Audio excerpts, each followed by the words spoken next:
Today, we're gonna take a look at my favorite cold weather apparel.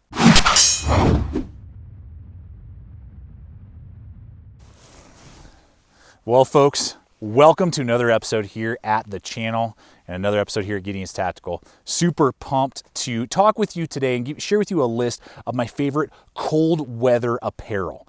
You know, we're out here in the Rocky Mountains enjoying it. It's about mid-December, about 11,000 feet. Loving life, but I want to share with you what keeps me warm, because if you're out here in these type of conditions, you got to have apparel that's going to take care of you, keep you warm. So we're going to hit everything from hats and gloves and jackets and gaiters and boots and everything in between. So we're going to break these all down for you today and show you what I use and why I use it, so that hopefully you can make a wise choice when you're picking out your cold weather apparel. So let's go ahead and get to it. All right, outdoor gangsters, here we go. First one right out of the gate, love these, the Kahtoola micro spikes. Now these guys are gonna run you about $65. We'll have links in the description below for all the stuff you're about to see here today to backcountry.com as well as Amazon. And we also have Knock Around Sunglass links as well as Blade HQ links. So when you guys use those hyperlinks for any of the things you see here today, that really helps us out continue to make the content that you see here. So we appreciate that. So about $65 for these micro spikes. And what these are really lightweight but very durable and easy to use spikes to give you extra traction in compact snow or ice. And I got to tell you, these things are machines. I love them. They grip like none other. They're about 3/8 of an inch long, made out of stainless steel with chains on the bottom, rubberized top, so you can easily throw them in your pack, carry them in your pocket, and then bust them out, stretch them right over most boots, large, small, running shoes. I mean, you name it. Lightweight. And the way that these are designed is that these grip like none other. And we were doing some kind of sketchy stuff on some of the tracks that we were using with these micro spikes, and they gripped fantastic. But what is an added bonus is that they have chains throughout them, so they don't cause snowballing, where the snow compacts in or ice compacts in, and then you lose your traction. These are loose enough and have enough give that you really don't have any compact snow underneath, which I really like a lot. And so I really appreciate that aspect to them. I've used them. We had an ice storm, which we rarely get in the Rocky Mountains, but last year I had to scrape my driveway. So it's great for the outdoors, but it's also great for around town too. If you got, ice, you're trekking to the office or whatever, I had to scrape my driveway, and I was literally sliding all over the place. Strap those suckers on, boom, like magnetized to the ground. I mean, seriously, I'm not joking. Those micro spikes rock. I love those things. So highly recommended if you are in areas where you have a lot of compact snow or ice and you need some extra grip, and they're going to grip really, really well, and they're not going to break the bank either. Next up are baklavas. Just kidding. Baklavas. I love baklava though. I found a amazing Greek place that has like some of the best ever and huge wedge slices. Baklavas, they're that just really like a nylon piece that you can use as a neck cover, you can use it as a headband, you can use it as a face cover. I love those. I use them regularly. You'll see me when I'm out in the outdoors a lot, because they will, just wearing them around your neck can add a couple degrees of warmth to your body and really help with that. And then if you're in really windy conditions or you just need that extra warmth, you're starting to feel your nose start to get numb, stuff like that, stretching those little guys over works great. An added bonus, underneath a beanie if it's just that cold out. It really keeps like the back of your neck warm with your coats and things like that. There's lots of brands out there. The two that I use that you'll see me regularly use are two.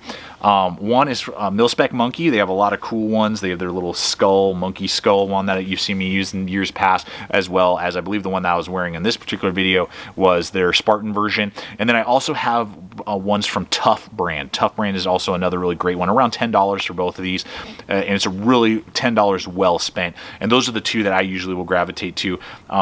Buff or Bluff, I think. I can't remember the other brand. That's kind of like the higher end ones. Those are usually like $20. I just don't see the need to do that, because these Mil-Spec Monkey or Tough Brand ones work great and do basically the exact same thing. They're just not quite as name brand. So that's why I gravitate to those. Next up, if you missed it before when we did the original video, you don't want to miss it this time.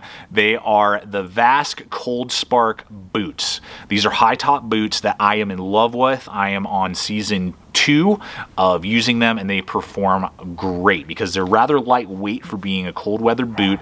They're going to have thin slate insulation. They're waterproof, but with the Vasque Ultra Dry, but they will dry out really quickly as well and breathe really well, which is really nice. I really like that aspect a lot. They have attachments for gaiters, which is great. They have just a really good flex as well. You know, cold weather boots sometimes they're really rigid and you don't have a lot of flex. These I can flex and do a lot of high alpine hiking, like what we've done in particularly this video and many others that you've seen over the years here, where we're going up steep trails. You know, you're not just taking a little jaunt through the woods. That's fine, no problem. And you know, if it's super cold out, that's probably all you want to do. But where we live, where it's usually between like a good day is 40 and it can get down to 20s, these work phenomenally well. They're going to go for about $140. They do have women's versions as well, and I cannot say enough good things about these Coldsparks. They are fantastic if you're wanting a lot of flexibility but still giving you a lot of warmth in the cold weather months. These things are phenomenal. Cannot say enough about them. They do have, I would say, medium traction. They don't have the best traction that I've ever seen on cold weather boots. That would be my only critique, is that the teeth, though holding up very well, are a little shallower than some that I have seen, and that's where those micro spikes really come into play and really work well for me, that I really enjoy using, and as an added bonus. For average hiking in the snow and stuff, it's totally fine, but that's where the micro spikes add that extra traction on really icy conditions. So that would be my only critique with the design, is if I had a little bit more deeper teeth on the boots, that would have been awesome. Okay, we're going to do cold weather, outdoors, and around town option here next with the beanies. Now, the two real kind of go-to beanies for me that I'll use most often are not only the Carhartt watch beanie, but then the Backcountry watch beanie. They're both, that's kind of their name, I guess. It's the type of style where you can fold up the sides. Now, I use the Carhartt one for outdoors because it's a 100% acrylic. Both of these hats are, so it's not going to absorb sweat and get like a cotton hat would be or something like that. So breathing, all that is really good, but it's really tight weave, so it's going to really keep your head warm, block a lot of the wind, and really work well for you and really keep a snug fit. So over a long time of using them, putting a hood on and off, it's not going to adjust too much, which is really good. But it's a really tight weave, so around town when you're maybe in and out of buildings a lot and things like that, it can be a little overheating. You can get a little hot, a little too hot, and it's not just quite as stylish. It looks kind of snug on your head and just doesn't look quite as cool, literally, as the Backcountry one does. The Backcountry is a looser weave, so it's great for when temperatures aren't quite as cold and you're in the Backcountry. Totally works great for that.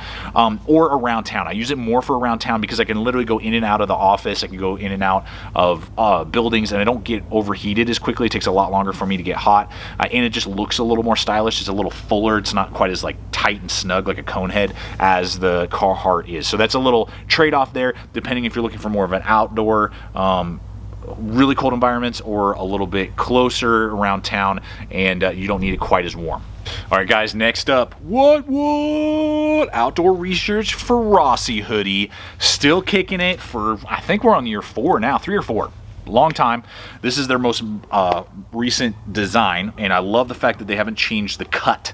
The cut hasn't been changed. They just added little tiny features, new color combinations. This is one of their newer color combinations.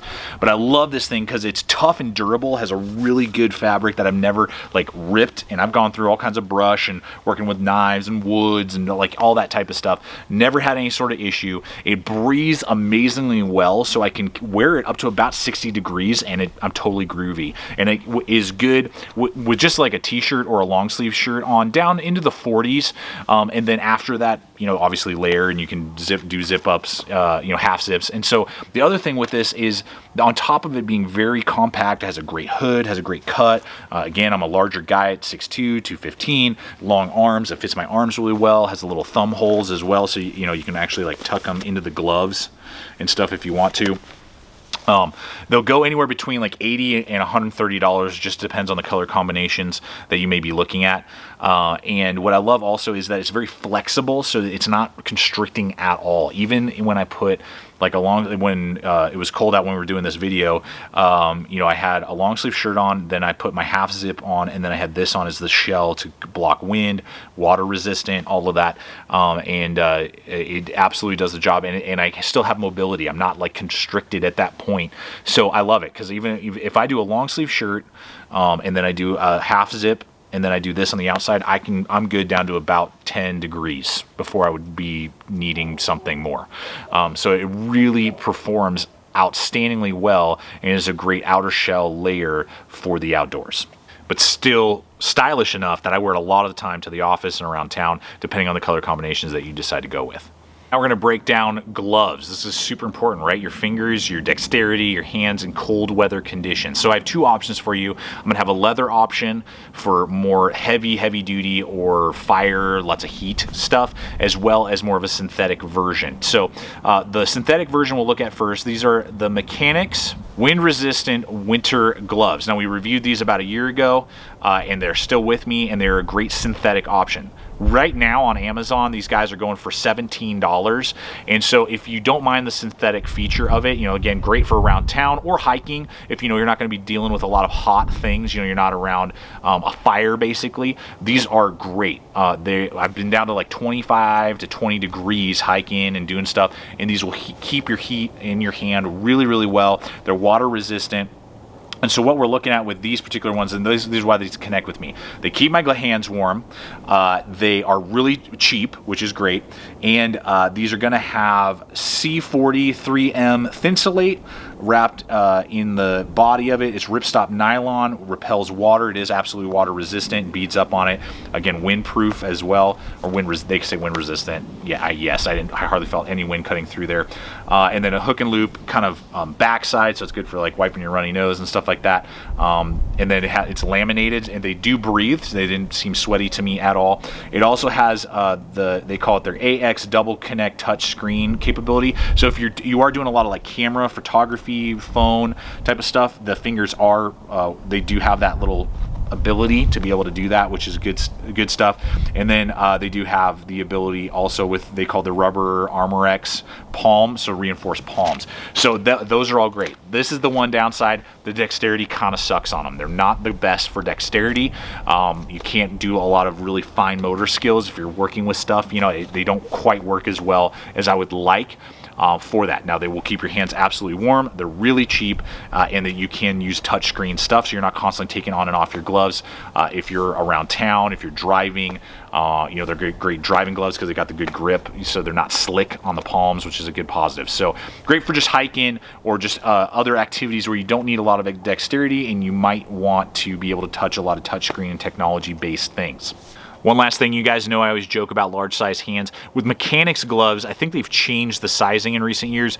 I used to wear large in the ones that I had in the past with just their normal gloves. I had to go with a medium on these. So you might want to go one size down on these or try them out. But again, Amazon has great return policies. If the size doesn't work, you know, replace it with a different size. But I went with a medium on these because the large just didn't, it was way too big and had zero dexterity. Now this one's kind of a funny one to me.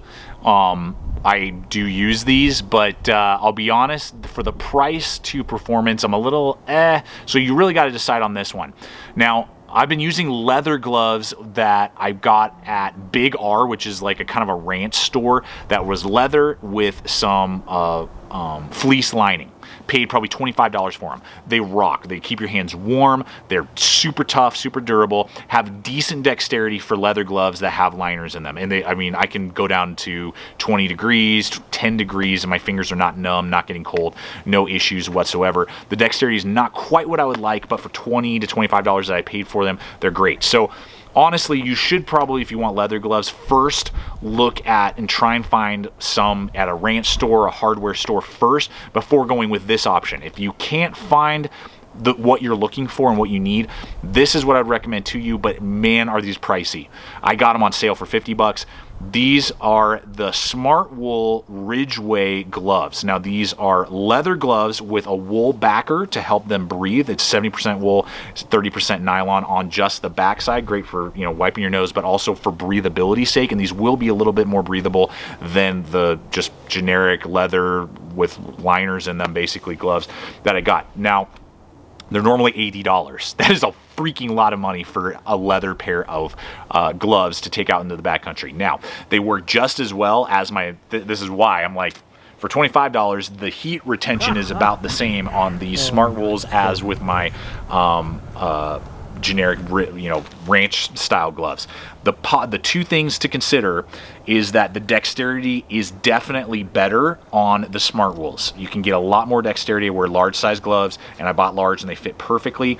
Lots more dexterity. Just the leather is a little more flexible, not as rigid as the generic ones that I purchased. They will breathe a little bit better because of that wool backer. And they, even though they don't feel baggy, but I know I have just enough room in them that I could do a nylon liner and take them to an even lower temperature rating than about 20 degrees where I've used them, and they work fine. So keep that in consideration. $80 is a lot for leather gloves, and I would try for a ranch store variety first. And if you're not happy with them, I am absolutely happy with these, but for almost, I mean, it's almost $100 to keep your hands warm. And I mean, find them on a deal if you can. Maybe Backcountry has like 20% off. You know, check out Backcountry and you can get a sale price on them. They absolutely are good. Are they $80 good? I don't know about that. And finally, last but absolutely not least, these things are super valuable to me in my cold weather systems when I am hiking and out in the backcountry with deep snow, are gaiters, and particularly Outdoor Research Rocky Mountain High gaiters. Now they have men's, women's sizes. They also have a short version. So if you're not really worried for deep snow, you want them maybe more for just light snow and other just brush guard stuff, maybe even sand, protecting against sand, you could absolutely go with their lower cut versions. These will go for under $50. You can usually find them for. The ones that I have are calf high. So they'll go all the way up to just below my kneecaps, basically. And these are the things you got to look for when you're looking at a gaiter. You don't want them to ride down. They got to be tough and durable and block out the snow and stay where they are supposed to stay. And these absolutely do that. They have a really good clamp system around your upper calf so that they don't slide down. And I've trekked probably 30 miles with these over the course of the last probably 3 years that I've owned them without any issue, no wear on them. They have a great heavy-duty rubber strap that goes underneath that's adjustable to keep it on your boot, and then they have a nice hook that goes perfectly with those Vasque Coldsparks, hooks onto your boot, and a great huge Velcro strip up the top. They breathe well, so they're not gonna, you know, over sweat your socks and, you know, that joint between your shoes, your socks, and your pants, basically. And they ride, and they absolutely block out the snow, keep your feet warmer because you don't have snow going into your shoe and then, you know, causing moisture and all those problems. And will just overall be a great durable and functional part of any cold weather outdoor system. So I absolutely swear by these, love them, been using them for years, and have no plans to update or change them because they work, and they come in at under $50, which is an added bonus. This is our 2018 edition. 2019, we'll probably update it a little bit, maybe do some tweaks, add some stuff. I'm trying to get some snowshoeing in this year so I can give you guys some reviews on snowshoes, maybe add that to the collection of discussion points. But yes, these items I've been using for a long time, most of them, and totally dig them. The Smartwools are the only ones that I'm kind of on the fence about. That's the only one on the entire list just because of the price. Find them for cheaper. If they were $50 normally, I would swear by them. I'd say go get them. But $80 is an insane amount. You got to be out in the outdoors a lot like me. You know, I'm out 2 to 3 times minimum, or 1 to 2 to 3, depends, multiple times a month in the backcountry, and I need leather because we work with wood and fire a lot, so that's why I need those ones. Those are the only ones I'm a little on the fence about. All the rest of these are amazing, swear by them, use them all the time, and can't recommend them enough, guys. So I hope that this video has been informative, encouraging, pointing in the right direction. Use those hyperlinks below, again, for all the things you might be interested in. Really helps us out. Continue to do what I do here and make the content that we do. Check us out on Instagram, Facebook, subscribe if you're not a current subscriber, throwing up videos like this every single week. And finally, folks, always remember, stay equipped, stay prepared, and we'll see you out there.